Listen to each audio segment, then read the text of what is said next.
વાત કરીશું ગુજરાતના સુપરસ્ટાર વિક્રમ ઠાકોરની ભોળાના ભગવાન મૂવીની કમાણી કેટલે સુધી પહોંચી।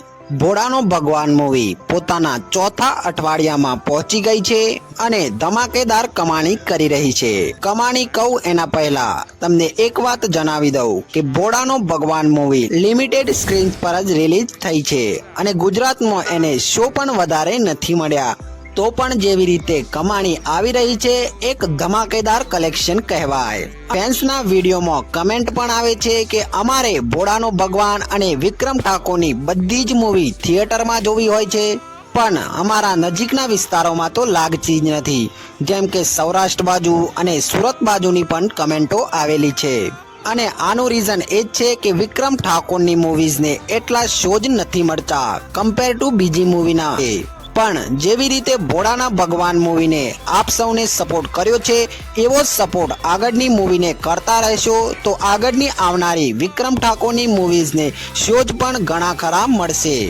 હવે જાણી લઈએ ભોળાના ભગવાન મૂવીના ટોટલ કલેક્શન ક્યાં પહોંચ્યું અને ટોટલ કમાણી કેટલી થઈ।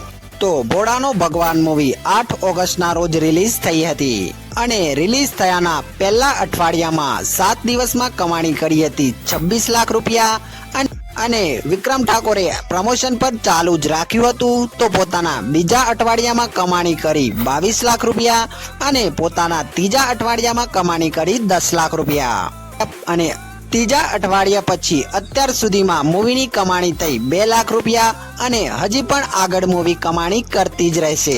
વાત કરીએ અત્યાર સુધી ટોટલ કમાણી કેટલી થઈ તો 8 ઓગસ્ટ થી અત્યાર સુધી એટલે કે 27 દિવસની કલેક્શન 60 લાખ રૂપિયા થઈ ચૂકી છે અને આ ગુજરાતી નેટ કલેક્શન છે।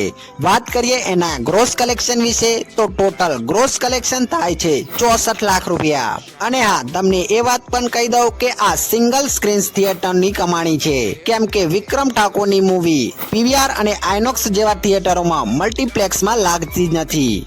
સિંગલ સ્ક્રીન્સમાં જો આવી રીતે કલેક્શન આવતું હોય તો તમે વિચારીને જોવો વિક્રમ ઠાકોરની મૂવી મલ્ટીપ્લેક્સમાં લાગે તો કેટલું કલેક્શન આવે। અને સાથે સાથે તમને એ પણ જણાવી દઉં કે સિંગલ સ્ક્રીન થિયેટરમાંથી જે કમાણી આવે છે એ બધી જ કાઉન્ટ નથી થતી, અમુક કમાણી રિપોર્ટ્સમાં કાઉન્ટ થતી જ નથી, તો આ કલેક્શન વધીને બમણું પણ થઈ શકે છે। તો ઘણા ખરા ફેન્સ કહે છે કે વિક્રમ ઠાકોરની આ મૂવીનું બજેટ તો 1 કરોડ છે તો મૂવી ફ્લોપ છે, પણ મૂવી ફ્લોપ નથી અને મૂવીની કમાણી ઓનલી થિયેટર પર ડિપેન્ડ નથી હોતી, ઘણા બધા સોર્સ છે એના પર મેં એક વિડીયો બનાવ્યો છે આની પહેલા, જઈને જરૂર જોઈ લેજો અને મળીએ આગળના કોઈ વિડીયોમાં। ત્યાર સુધી bye, thank you, take care.